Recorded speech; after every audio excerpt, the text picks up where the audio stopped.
We're honored to be joined by Dr. Arturo Osorio, who is Associate Professor of Entrepreneurship at the Rutgers School of Business and the Secretary of the Board at the Statewide Hispanic Chamber of Commerce. Good to see you, Arturo.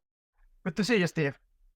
We are going to put up the website for the Hispanic Chamber. We've had your CEO on, Carlos, talking about a whole range of important issues. I want to revisit some of them now.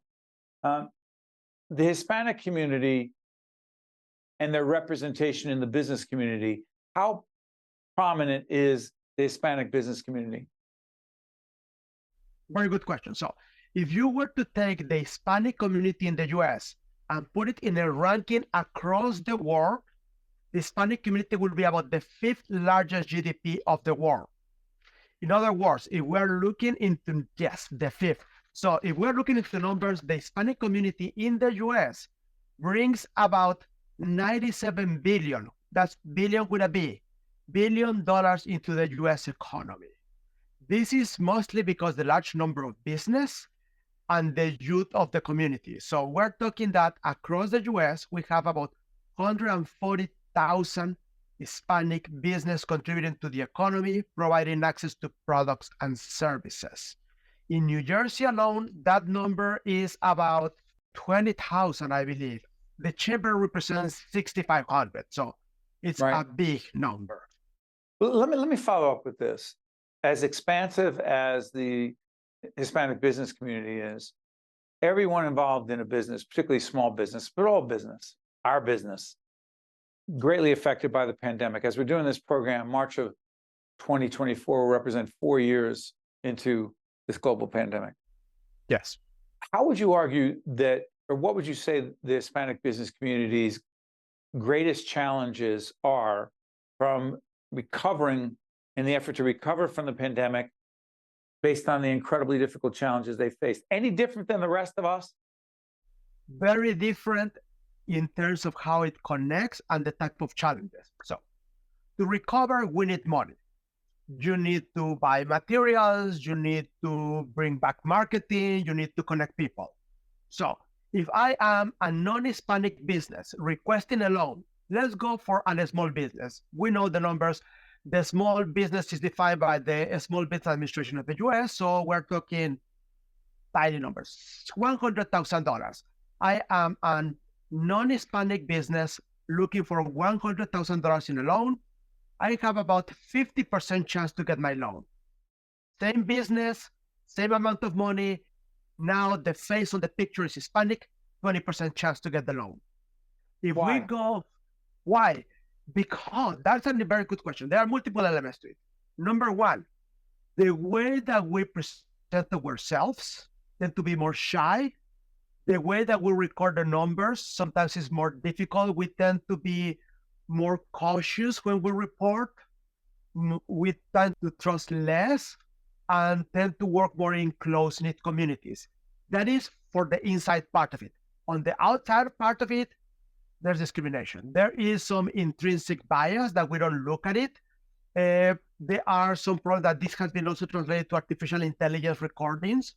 So if you are looking for people applying for loans or for jobs, and you remove the gender and the name of the person, so it becomes non-denominational in terms of ethnicity or gender, you are equally likely to get it. You apply gender, you apply name, names indicated, you drop the chances. So you're saying gender, part of it, but if someone's name is Gonzalez versus Adubato or Jones, and the credentials are the same, the application is the same, the capital formation is the same. Finish that. This is what happens. We tend to have certain biases. And these biases imply that we see certain groups more likely, more suited to perform a job. So, for example, I can give you a case that it happened to me, and this is, I'm going to go into gender. I was working about 10 years ago with an entrepreneur. This individual had about 10 years work experience running a daycare. It was a daycare, 15 kids, was looking to grow the daycare, applied for a loan, was denied. Problem was a male caregiver. So we foresee people who provide childcare to be more likely female than male. If you see a situation in the mall where a kid is crying, ethnicity is not matching, older person happens to be a male, we grow suspicious. We see a kid crying on the mall, say different ethnicity, younger kid crying, we think like must be a nanny or the mother. So we have some biases. Doctor, let me ask you something. Sure. Why, I often ask people when I feel their passion, how much they believe deeply in the work they're doing and the people they serve. I'm always curious, where does your passion for the scholarship, the research, the work that you do, particularly at Rutgers School of Business, where does that passion come from? Before being a professor, I was a CFO for a $100 million R&D project, US, Mexico. The project was phenomenal. We needed to develop the technology. We needed to create things that they had never existed before. We were given one task. You do all the technology and don't forget for the nearby local communities. So how difficult can it be? We have world-class scientists, PhD people, and we were creating things that had never seen before. We failed on the social. So at that point, I asked myself, how come when we have all the resources at hand, all the knowledge, and even the mandate, we are not able to deliver? So at that point, I have a conversation with my wife. She was finishing her PhD at the time. Says, how do you feel if I quit my job and I go back to school?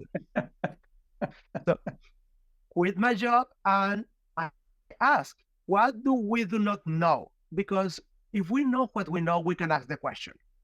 But we don't. When we ignore what we don't know, we don't know what to ask. So went back to school and I start asking, how do we conceptualize businesses?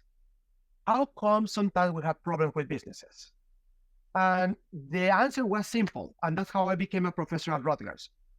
Most people see businesses as a tool of exploitation. So you create a business because you want to make money. So you extract money from communities. However, and this is one of the things that make different the Hispanic business and why it's allowing the Hispanic business to grow despite of. We see business as the opportunity to provide access to products and services. So when you create business to resolve problems, your business becomes strong. So that's what I became, and that's how I feel passionate. For me, creating business is the opportunity to make communities better by solving problems in exchange for resources. This is personal for you. Very personal. We appreciate you joining us, Professor, and we look forward to continuing the conversation with you because we are not doing enough. I'll speak on behalf of our production company. We are not doing nearly enough to explore, to analyze, to make sense of issues disproportionately affecting the Hispanic community. Thank you, Professor. No, thank you, Steve. I appreciate the opportunity. You got it. Stay with us. We'll be right back. State of Affairs with Steve Adubato is a production of the Caucus Educational Corporation, celebrating 30 years in public broadcasting. Funding has been provided by the Fidelco Group, the New Jersey Education Association, PSEG Foundation, the Russell Berry Foundation, New Jersey's Clean Energy Program, the New Jersey Economic Development Authority, Holy Name, Robert Wood Johnson Foundation, and by the Port Authority of New York and New Jersey. Promotional support provided by CIANJ and Commerce Magazine, and by bestofnj.com. Hi, I'm Abby. You might see me as an ordinary person, but I've been living with a brain injury since 2018.